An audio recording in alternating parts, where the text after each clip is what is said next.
what is love. Baby, don't hurt me no more. So, welcome back. Hello, it is another great week. I'm so sorry I haven't posted anything in a while. That's because I just got done with my midterms. It's been crazy in life, and now that they're done, I feel like I can breathe again. So therefore, that's what concludes this post. As you guessed it, we are talking about love. What is love?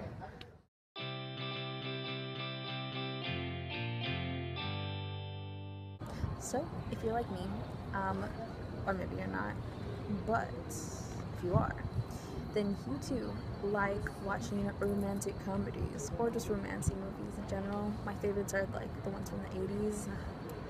They make my heart happy.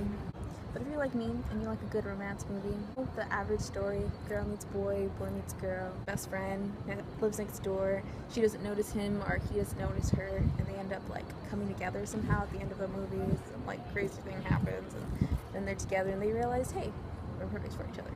And in that perfectness, they find love. In real life, it doesn't always work out that way. It takes time.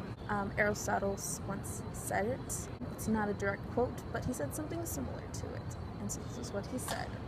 He said that basically it's willing the good of another over your own desires and your wants. Yeah, and it's interesting because in our society, it's always like me, me, me, me, and what I want. And then if you don't get it, then it's like, I'm so disappointed that I didn't get what I want, you know? But actually, love is willing to say no to yourself and say yes to somebody else. It's wanting the good for them over the good for yourself. Because we could be like all day like, hey, I want this. But at the end of the day, it's actually about them, not about you. Most people in movies get like these butterflies and it's like, I'm in love. But love isn't always associated with a feeling. Love is also a choice, and in saying that, love is definitely not a feeling. It could be accompanied with a feeling, but it's not mandatory in order to have a sense of being loved or loving or being in love.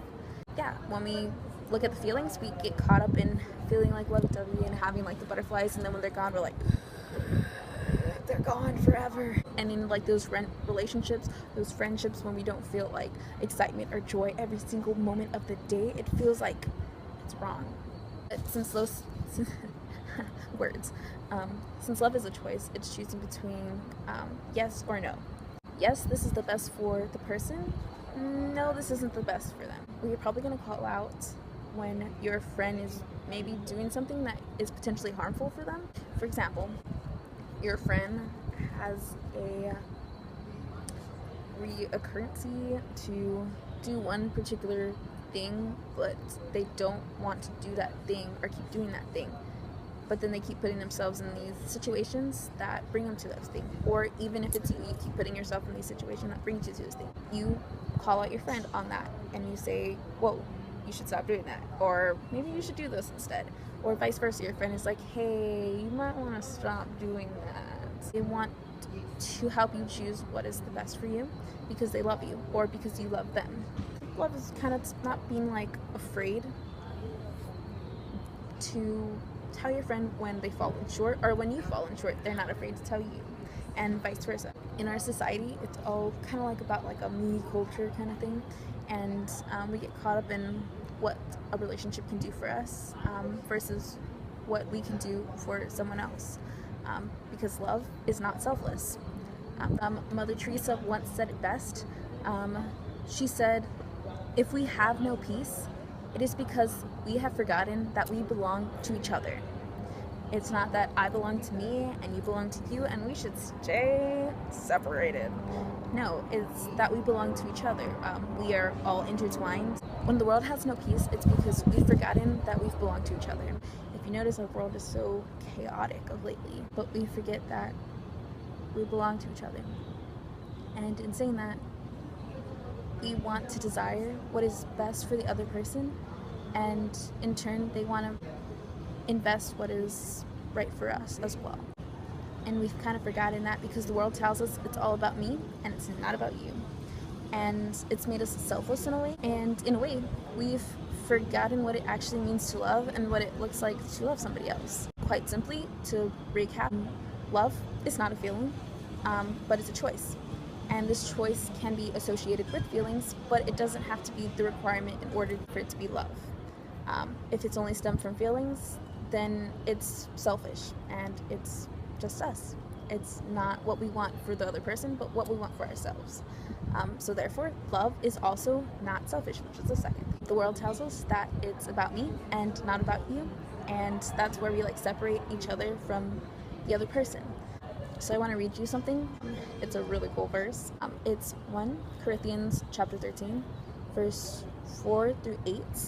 So it says, "Love is patient, love is kind, it does not envy, it does not boast, it is not proud, it does not dishonor others, it is not self-seeking, it is not easily angered, it keeps no records of wrongs. Love does not delight in evil, but rejoices with truth. It always protects, always trusts, always hopes, always preserves. Love never fails." I want you to rewind the video, if you can. And whenever I say love is, I want you to replace your name there. In doing that, it will help you know if your love is true or not. And the same thing can be measurable to someone that you have affection or feelings towards, or even to measure the love within a friendship, how your relationship is on total. So remember, love is patient, love is kind, love is a feeling, not a choice.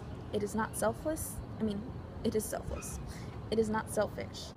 That was my quick bit on what is love.